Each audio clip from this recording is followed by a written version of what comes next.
Bom dia, igreja! A paz do Senhor! Leitura bíblica de hoje para darmos continuidade à nossa série de devocionais. Hoje, no nosso sexto episódio, já está acabando, desse estudo maravilhoso que foi sobre o convite à vontade. Você quer ser curado? É um convite. Você quer? Jesus pergunta para você. Jesus vem com essa informação perguntando se realmente de fato você quer ser curado. Por que Jesus pergunta? Porque tem pessoas que elas querem permanecer na inércia. Elas querem permanecer em seu lugar vegetativo inicial. Elas não querem uma mudança de vida. Elas querem milagre de abundância de bens e de coisas boas, mas não querem sacrificar o seu descanso. Que complicado! A gente, muitas das vezes, quer ter uma mudança de vida, quer ter uma vida diferenciada, mas não estamos dispostos a mudar nossa estratégia e o nosso jeito de pensar e agir. Ficamos engessados não, eu não quero mais essa vida, mas não, eu não quero fazer nada para sair do lugar. É como uma pessoa querendo ganhar mais dinheiro. Para ela ganhar mais dinheiro, ela precisa trabalhar mais, certo? Certo. Então, se eu estou num emprego que para mim não me dá muito lucro, não me dá muita renda, o que vai acontecer? Eu vou ficar frustrado, vou ficar chateado, porém, eu também não tomo uma atitude de mudança na minha vida.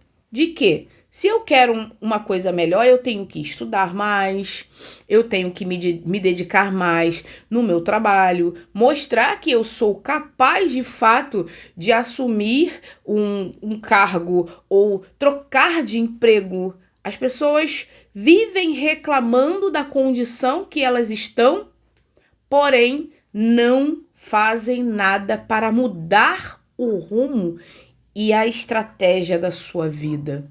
Entende?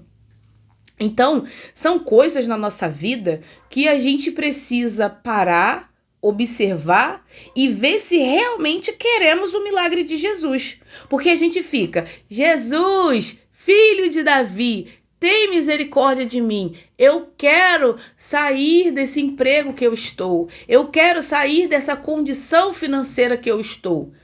Mas Jesus quer saber se você está disposto a isso. Entende? Disposto no quesito o quê? Mudar de vida, se formar, fazer um curso, fazer uma faculdade, fazer movimentar uma outra coisa diferente na sua vida. Ou se você só quer ficar sentado ali reclamando e não faz nada para mudar. Então, em nossa conduta de ser humano, Jesus, para nos dar o milagre, ele precisa saber se de fato realmente queremos o milagre ou se só queremos reclamar. Porque isso, gente, pelo amor de Deus, é muito chato. Você ficar com a pessoa do teu lado o tempo inteiro reclamando, parece um pato reclamando. Não dá, né? É muito complicado. Então, Jesus, quando ele pergunta com uma intenção e com uma intuição. Primeiro, ele quer saber se você quer sair dessa sua inércia de vida que você está vivendo.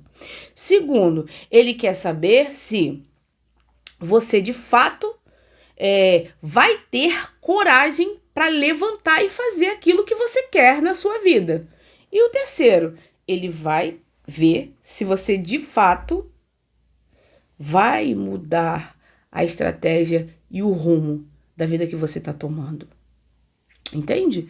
Então, por isso que Jesus ele faz esse convite, ele faz essa pergunta, se de fato você quer, porque você tem que querer isso.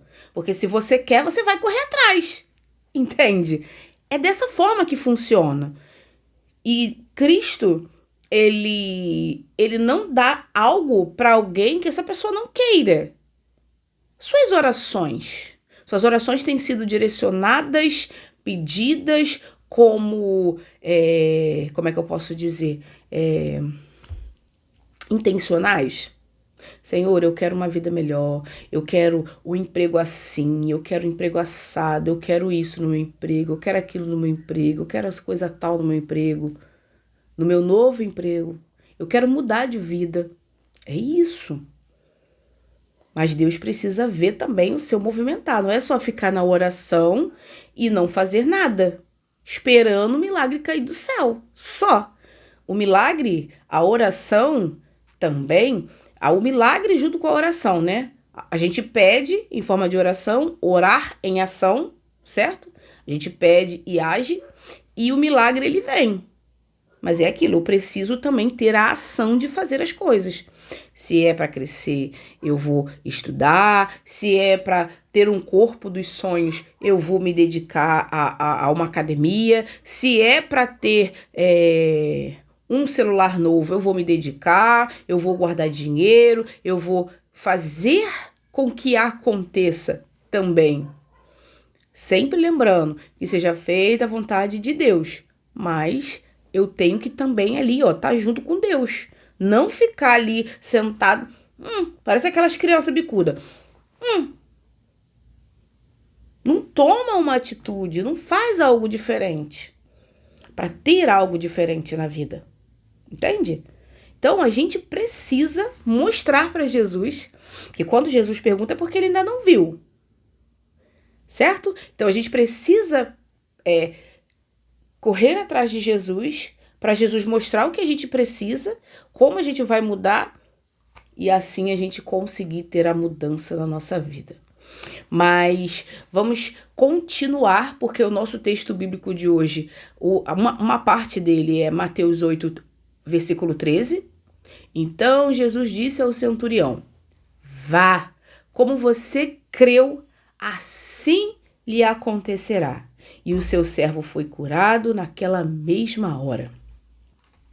Esse nosso estudo ele faz uma análise dos encontros mais impressionantes do Novo Testamento. O diálogo entre Jesus e o centurião em Cafarnaum. É um relato que define o conceito de fé, autoridade e abrangência do reino. É basicamente um compilado de tudo que a gente falou essa semana, que não basta ter fé, você precisa ter um encontro com Jesus. E esse encontro com Jesus, ele tem que modificar quem você é. Entende? Para assim você ter fé suficiente para se manter de pé quando as tempestades balançarem a sua casa. Mateus capítulo 8, nós vamos começar do versículo 5 e 6. Os dois estão juntos. Entrando Jesus em Cafarnaum, dirigiu-se a ele um centurião, pedindo-lhe ajuda, e disse: Senhor, meu servo está em casa, paralítico, em terrível sofrimento. Você sabe o que é um centurião?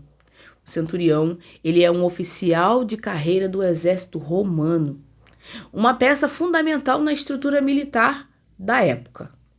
Ele tinha um comando, ele era responsável por uma centuria, um grupo que originalmente consistia em 100 soldados.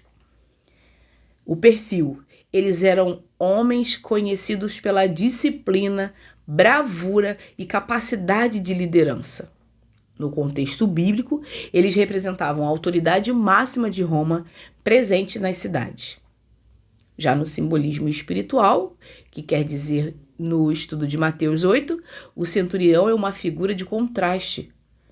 Embora fosse um gentio, que é um pagão, e um inimigo político dos judeus, ele demonstrou uma compreensão da autoridade espiritual de Jesus. Ele entendeu que Jesus era o poder, que ele tinha o poder. Isso que superou a dos próprios líderes religiosos de Israel.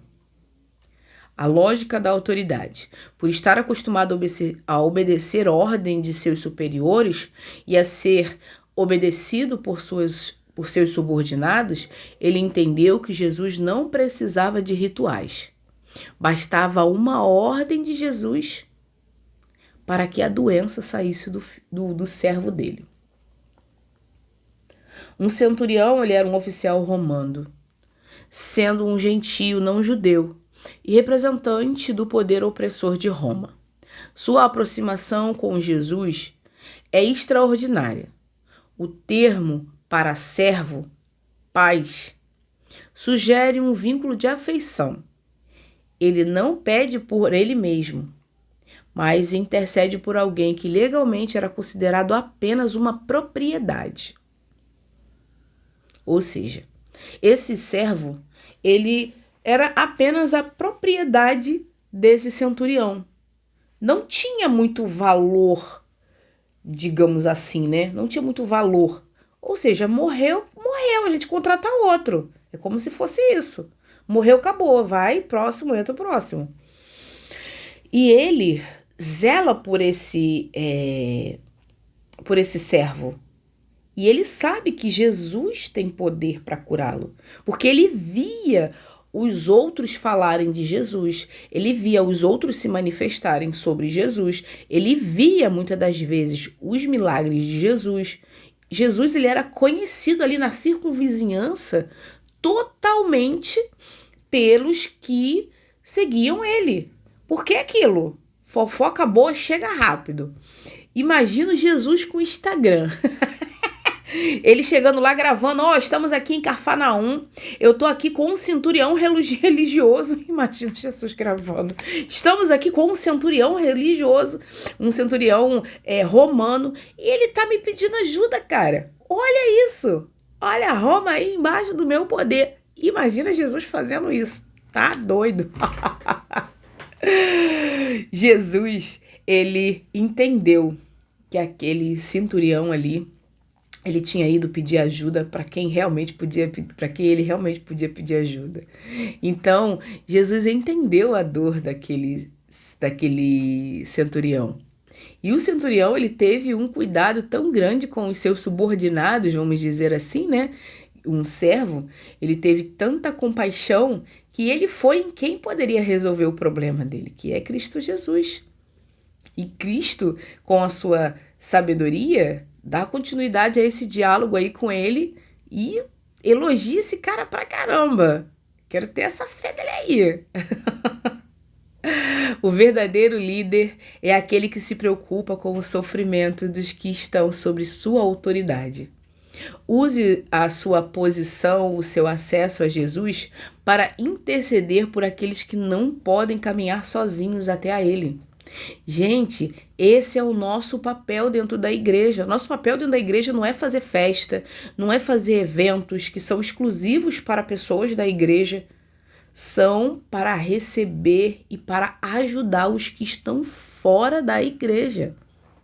Esse é o verdadeiro papel da igreja de Jesus Cristo. E não o papel de viver em eventos, fazendo eventos aos quais só vai encher bucho, porque crente só come, crente não bebe, crente só come, só vai encher o bucho das pessoas e não vai ter nenhum tipo de valor agregado, sabe? O valor agregado é quando a gente agrega para os de fora que podem se tornar os de dentro, entende?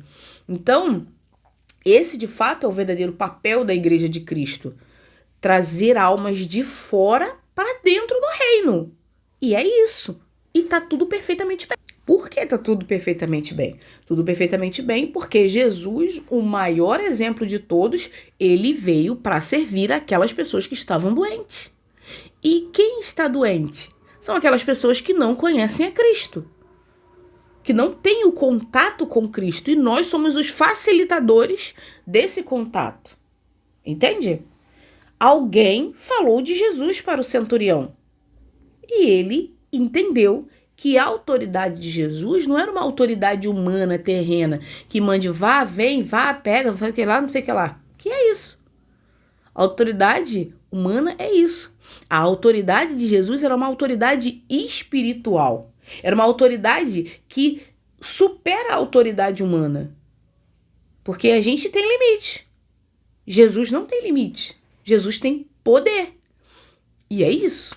E eu preciso entender isso. Quando eu entendo que a majestade de Jesus, a majestade do reinado de Jesus e de Deus, ela é uma majestade de poder aonde o homem não pode tocar.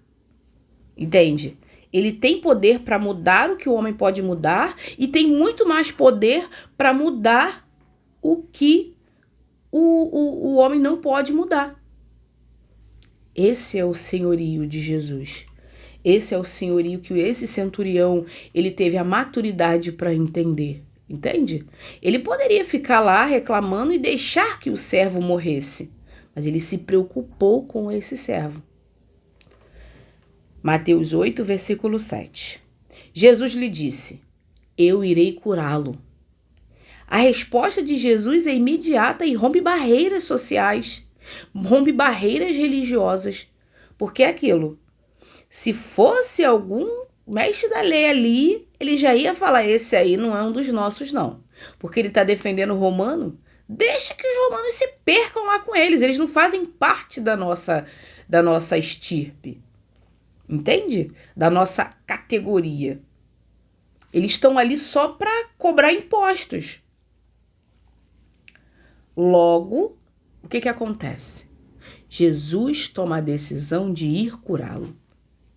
Então, Jesus ele rompe qualquer barreira. Para um judeu entrar na casa de um gentio significava se tornar cerimonialmente impuro. Jesus demonstra que a sua misericórdia é mais importante do que as convenções religiosas de pureza. O que adianta eu ficar ali fazendo rituais de purificação e o meu coração continuar sujo? O que adianta eu fazer rituais e ritos e o meu coração não estar limpo? Conheço pessoas fora da igreja que têm o coração mais limpo do que muitas pessoas dentro da igreja. Sim, é doloroso dizer isso, mas é verídico, é verdade. Jesus nunca está ocupado demais ou santo demais para entrar na sua realidade. Quando você apresenta um problema a ele, a disposição do mestre é sempre intervir. Jesus sempre entra com provisão e providência. Jesus não deixa os seus filhos fora de receber a sua bênção através dele. E é isso. E tá tudo perfeitamente bem. Tá perfeito. Porque quando Jesus entra no barco, quando Jesus move a mão dele, ninguém impede. Não tem ninguém que impeça. Porque Jesus entrou na parada. E é isso. Mateus 8, versículo 8. Respondeu o centurião. Respondeu o centurião: Senhor, não mereço receber-te debaixo do meu teto, mas dize apenas uma palavra e o meu servo será curado. O centurião reconhece a sua indignação. Eu não mereço. E mais do que isso, reconhece a natureza espiritual da autoridade de Jesus. Ele entende que a presença física de Jesus não é necessária para que o milagre aconteça. Apenas a palavra de Cristo tem poder jurisdicional sobre a doença, sobre as enfermidades, sobre as causas judiciais, sobre os mínimos problemas.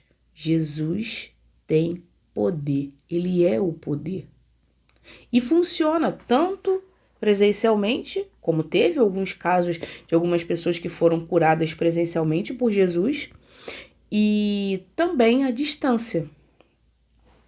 Hoje é um exemplo disso. Quando oramos a Jesus, quando oramos a Cristo, o que ele faz? Ele cuida. Ele pode não estar aqui presencialmente, eu vendo ele, mas eu creio. E como eu creio, ele tem poder para curar. Ele tem poder para mexer. Ele tem poder para mover. Ele tem poder para tudo. Só que eu preciso entender isso. Que pode estar demorando, mas Jesus tem poder. E se Jesus tem poder, o que eu devo fazer é ficar tranquila, calma e aguardar o tempo dele. Eu não posso querer meter os pés pelas mãos. Eu preciso ter o discernimento e ter a capacidade de entender que tudo está no tempo dele. E é isso. A humildade é a porta de entrada para o milagre. Reconheça que você não merece, mas confie que a palavra de Jesus ela é o suficiente. Você não precisa de sinais visíveis ou de toques físicos para que Deus haja na sua situação. Basta uma palavra dele. Nós não precisamos de sinais. Senhor, transforma essa água aqui agora em sangue. Senhor, transforma agora essa água em vinho. Senhor, transforma e faça com que esse dedo aumente. Senhor, faça com que o meu nariz fique mais fino. Eu não preciso ver o milagre. Eu preciso entender que Jesus tem o poder. E que ele muda situações, muda cenários, transforma pessoas, muda a mente de pessoas e faz com que a nossa vida seja diferente. 8, versículo 9 de Mateus, de Evangelho de Mateus. Pois eu também sou homem sujeito à autoridade, com soldados sob o meu comando. Digo a um que vá, e ele vai. Outro venha, e ele vem. Digo ao meu servo, faça isso, e ele faz. O oficial utiliza a lógica militar para explicar a sua fé. Ele entende que Jesus está inserido em uma hierarquia espiritual, onde a doença é súdita da sua vontade. Se ele é um homem limitado, podia dar ordens e ser obedecido, quanto mais aquele que tem autoridade sobre a vida e a morte. Ou seja, esse soldado ele entendeu o poder de Jesus Cristo e ele fez um comparativo com a sua própria autoridade. Por ele ser um centurião, uma autoridade de Roma. Então ele entendeu que ele, como centurião, se ele desse ordem para os seus súditos, para os seus soldados, você agora vai fazer guarda na cidade tal, você vai fazer guarda na cidade Y, eu quero que traga uma encomenda da cidade tal. E ele dava as ordens e os soldados obedeciam. E isso nós devemos entender, a hierarquia de Deus. Hoje nós temos Cristo Jesus como mediador da nossa fé. E por ele ser mediador da nossa fé, nós, com todo o cuidado, vamos reportar a ele, a Cristo Jesus, que é a autoridade dada por Deus, para que hoje eu e você pudéssemos ter o livre acesso até Deus através das orações. Deus é um gestor e tanto, porque ele deu Cristo Jesus para gerir toda a humanidade, para gerir aqueles que querem o buscar. Admirável o seu mandato, sua organização. Admirável. Aqui já foi.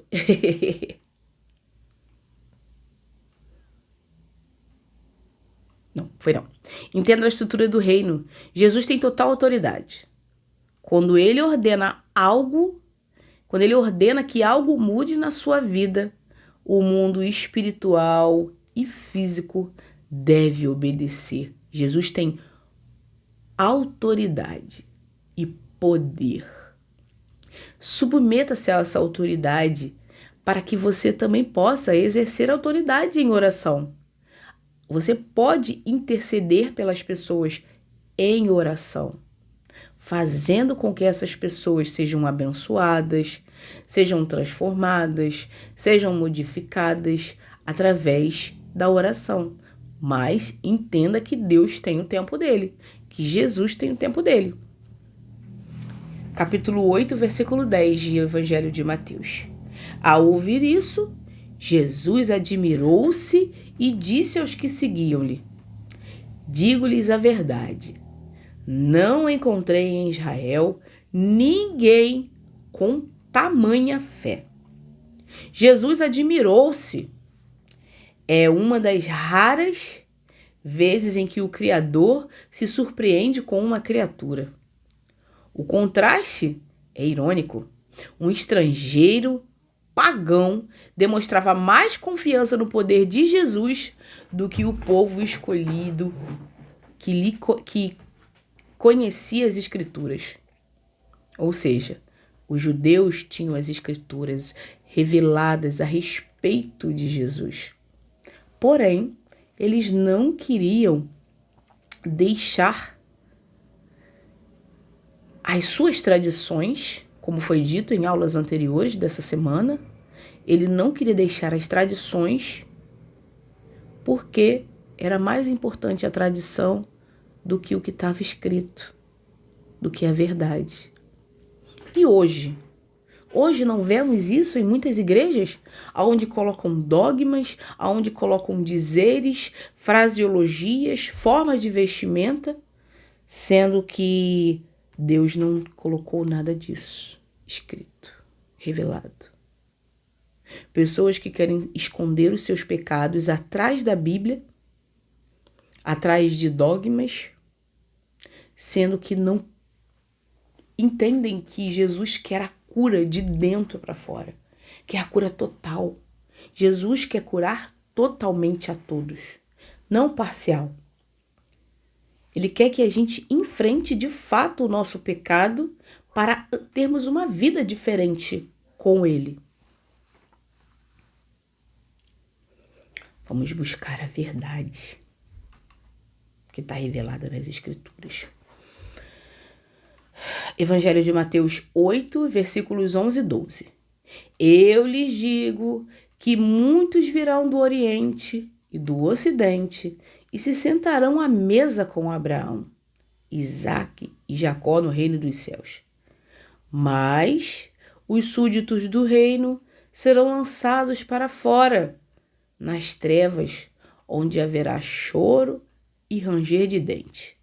Jesus faz uma profecia sobre a inclusão dos gentios, Oriente e Ocidente, e o banquete messiânico.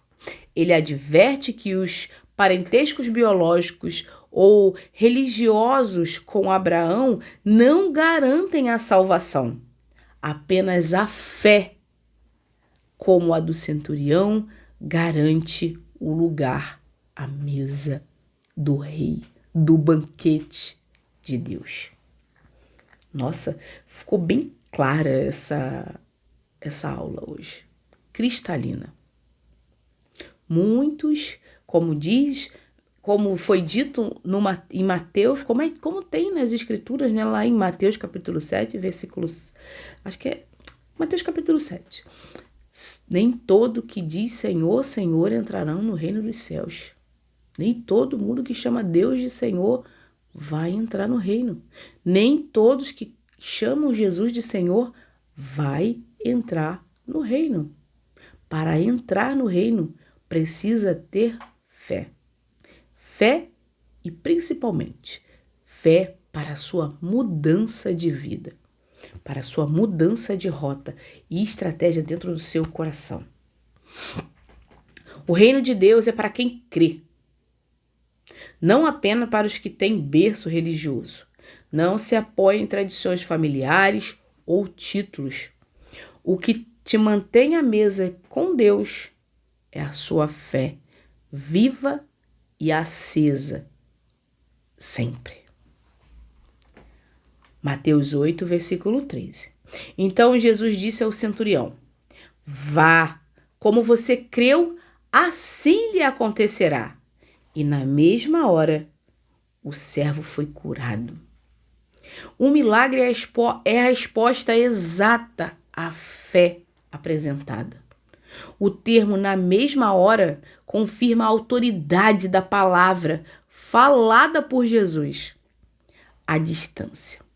A cura física é o selo da autoridade espiritual de Cristo. Ou seja, pela fé desse homem, aconteceu. E vou te chamar a atenção, meu irmão e minha irmã, pela sua fé vai acontecer. Mas deposite a sua fé em quem realmente pode resolver. Não existe problema, não existe barreira, não existe circunstância, não existe nada nem ninguém que podem retirar você do processo que Deus tem para você. Não importa onde você esteja, com quem você esteja. O Senhor, Ele tem uma fidelidade exclusiva e é com você. Então, aonde você estiver, o Senhor será visto através da sua vida. Aonde você estiver, você vai ser bem-sucedida, porque você tem Deus. Lembra da história de José? José é vendido ao Egito pelos seus irmãos e ele fica amigo de Potifar. Potifar era um homem importante do reino lá do Egito. E por ele ficar muito amigo dele, a esposa dele ficou de olho grande, sem vergonha, de olho bizonho, porque ele devia ser um homem bonito. Ficou de olho nele. O que aconteceu? Ela pegou, arrumou a arapuca para ele, rasgou a roupa dele toda e falou pro marido dela, porque ele não quis namorar com ela. Falou pro marido dela, José tentou me agarrar. E ele pegou, fez o quê? Mandou prender ele. Sem vergonha. Essa mulherzinha. Enfim, mandou prender ele. José ficou preso e dentro lá da prisão ele começou a ajudar lá o carcereiro. O carcereiro falou que ele seria o ajudante dele. E ele ficou numa posição melhor lá dentro do presídio. Por quê? Porque Deus estava com ele. E lá dentro, Deus moveu 2 pessoas para serem presas e essas 2 pessoas foram parar lá na mesma cadeia de José. E por estarem na cadeia de José, sonharam e José interpretou o sonho deles. E foi de fato como José havia interpretado. Os 2 sonharam que um seria morto, o outro não. Os 2 foram para Faraó, um foi morto, o outro não. E o que não morreu, José pediu para ele, lembra-te de mim quando estiver lá com o Faraó para poder me ajudar a sair desse lugar aqui. Não quero ficar aqui por resto da vida não, cara. Aqui é muito quente. Não tem nenhuma ventilação aqui nessa cadeia. Tem nem lugar para mim aqui. Me ajuda. E o cara foi para lá e não fez mais nada. Esqueceu de José. E José fez o quê? Ficou lá preso mais um tempo. Aí o que acontece? Deus, como Deus não é bobo, Deus era com José e Deus tinha um propósito para José dentro daquela cadeia. O que Deus fez? Fez o Faraó sonhar. O Faraó sonhou com as vacas magras e a vaca gorda e aí começou a chamar as pessoas. Eu preciso que alguém interprete esse sonho aqui. Eu preciso saber o que o sonho está querendo dizer. Eu não quero ficar sem saber o que o sonho está querendo dizer, não. E aí foi, chamou um, chamou outro, chamou um, chamou outro. Aí chegou no ouvido lá do servozinho que tinha ido lá e que ficou com José na cadeia. O Faraó tá querendo alguém porque tá querendo alguém que interprete sonho, porque ninguém consegue interpretar o sonho dele e o negócio tá quente lá. Aí o servo lembrou e falou assim, tem um cara lá na cadeia, cara. Conheci ele lá, meu mano José. Peraí que eu vou apresentar ele pro Faraó rapidinho, que ele vai pegar e vai traduzir esse sonho aí do Faraó. Ele pegou, o que ele fez? Falou, Faraó, tem um cara lá na cadeia, que o cara é babado. Ele interpreta qualquer sonho. Eu sonhei e foi exatamente o que aconteceu comigo. Foi exatamente isso que ele falou. Quê? Manda trazer esse camarada pra cá agora, o Faraó falou. E mandou chamar José. José subiu. E aí o que aconteceu? José falou, a vaca gorda vai ser 7 anos de fartura para o Egito. E os 7 vacas magras vai ser 7 anos de escassez. Então, a gente pode resolver isso aí. Aí, o que o faraó fez? A gente pode resolver? Então vem cá. Você vai ser o novo governador do Egito, tá bom? Você vai ser o meu braço direito. Tá? E aí foi isso.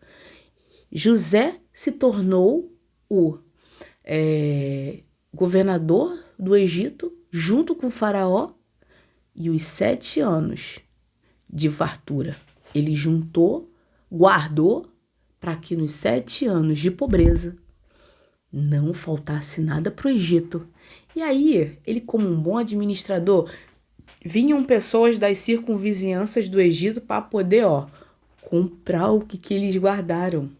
Então, além dele ter para o Egito, ele tinha para os outros ali da circunvizinhança.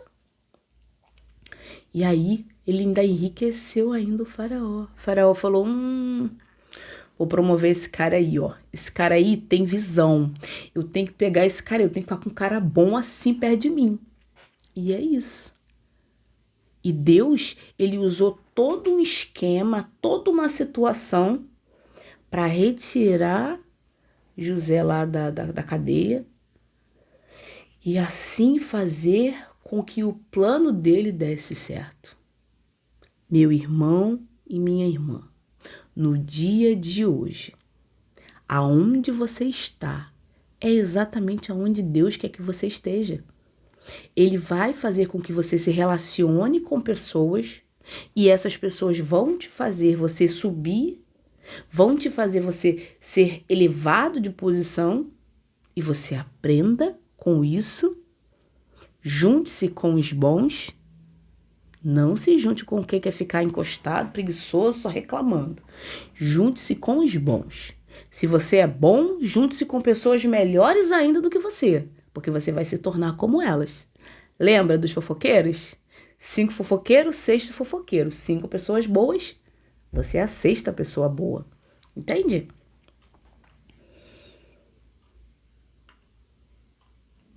O milagre é a resposta exata da fé apresentada. O termo na mesma hora confirma a autoridade da palavra falada de Jesus à distância. A cura física, ela é o selo da autoridade espiritual de Cristo. Deus responde à medida da nossa confiança. Vá, de Jesus é um convite ao descanso. Pode ficar tranquilo. Pode ir que o teu servo já foi resolvido. Então, se você hoje está preocupado, abatido, abalado, você já conversou com Jesus? Você já entendeu a autoridade dele? Se você entendeu, meus irmãos, é só descansar. Continue a sua caminhada e continue confiando no nosso Mestre. Quando você deposita sua fé na palavra de Deus, a palavra de Jesus, pode voltar para sua casa em paz, pois a obra já foi realizada no invisível. Só é questão de tempo para chegar e você receber as bênçãos. O capítulo 8 de Mateus inicia uma série de demonstrações do poder messiânico de Jesus. Após o Sermão do Monte, ele cura um leproso. Cebolinha. Ele cura um leproso, o excluído, o servo do centurião, um gentio, e a sogra de Pedro, o círculo íntimo. Jesus acalma a tempestade, autoridade sobre a natureza. Ele expulsa demônios na terra dos gadarenos, autoridade sobre o mundo espiritual. O capítulo, ele enfatiza que seguir a Jesus exige renúncia e que sua autoridade não conhece limites geográficos, nem étnicos e muito menos espirituais. Ele tem o poder para mover tudo. É parte? É tudo. A fé que move o Mestre. Esse estudo ele nos ensinou que a fé extraordinária possui 3 pilares. Humildade profunda. Reconhecer que tudo é graça e nada é merecimento. Eu não mereço nada. Tudo é porque Cristo Jesus nos ama e nos dá pela sua graça. Entendimento de autoridade. Crer que Jesus governa sobre todas as áreas da sua vida. Confiar que tudo está nas mãos dele. Confiança na palavra. Saber que uma única palavra de Cristo vale mais do que qualquer intervenção física. Esse centurião, ele não precisou de um toque, ele precisou apenas da palavra. Que possamos aprender a descansar na autoridade de Jesus, sabendo que ele é capaz de realizar o impossível, mesmo quando não o vemos. Mesmo quando não vemos Jesus agir fisicamente. A sua palavra é o decreto final sobre todas as coisas. Então, acredite na palavra do Senhor. Uma conexão para nossas vidas está em Salmo 107, versículo 20. Salmos 107, versículo 20. Ele enviou a sua palavra e os curou, livrou-os da morte. O milagre acontece na medida exata da fé do centurião. Como você creu? O encerramento desse estudo foca no fato de que Jesus está pronto para agir, mas a extensão do que acontece em nossas vidas está ligada ao quanto permitimos e cremos na sua autoridade. Para a nossa aplicação diária, pare cada dia e anote. O que eu tenho aceitado? Vê qual é a minha paralisia, aonde eu estou sendo permissiva com a minha própria vida. Eu realmente quero que Jesus mude isso hoje? Pergunte-se se é isso mesmo que você quer que Jesus faça na sua vida. Pergunte se você quer que se você quer ter essa sede para essa mudança. Se você vai de fato ter essa mudança. Porque quando Jesus muda a sua vida, Jesus muda de forma radical. E muitas das vezes vai exigir renúncia, vai exigir desconforto, vai exigir cansaço, vai exigir esgotamento físico, mental, psicológico. Mas é aquilo. Foi o que você pediu em oração. Você está disposto a isso? Isso é o que você tem que saber. E a minha fé ela está baseada no que eu vejo ou na palavra de Deus. Amém? Vamos orar? Paizinho amado e querido Deus, graças te damos por mais um dia que se chama hoje, Senhor. Muito obrigada, Pai, pelo teu amor, pela tua misericórdia, por tudo que o Senhor representa em nossas vidas. Perdoe, Pai, nossos pecados, nossas falhas, ajude-nos a sermos melhores para ti. Tome nossas vidas em tuas mãos, tome nosso caminhar, ajuda-nos, Pai, a entender que a sua soberania, que o Senhor tem o poder e que o Senhor é o poder em nossas vidas. Que a tua palavra principal é o que nos importa. E não aquilo que a gente acha, o que a gente pensa. O Senhor tem o seu jeito de trabalhar. Que possamos, Pai, entender que quando a gente pede ao Senhor, nós precisamos ter a atitude de levantar, girar a maçaneta e abrir a porta do milagre para nossas vidas. E quando o Senhor nos pergunta se é realmente o que queremos, nós devemos entender, Pai, que quando o Senhor entra com o seu poder, não vai ter preguiça, não vai ter descanso, não vai ter falta de confronto, de conflito, até mesmo pessoal, conosco, com a gente mesmo, mas principalmente que em todos os dias vai ter o Senhor. Muito obrigada, Pai, pelas oportunidades, pelas bênçãos e principalmente obrigada pelo Senhor. Hoje eu oro e já te agradeço em nome de Jesus. Amém.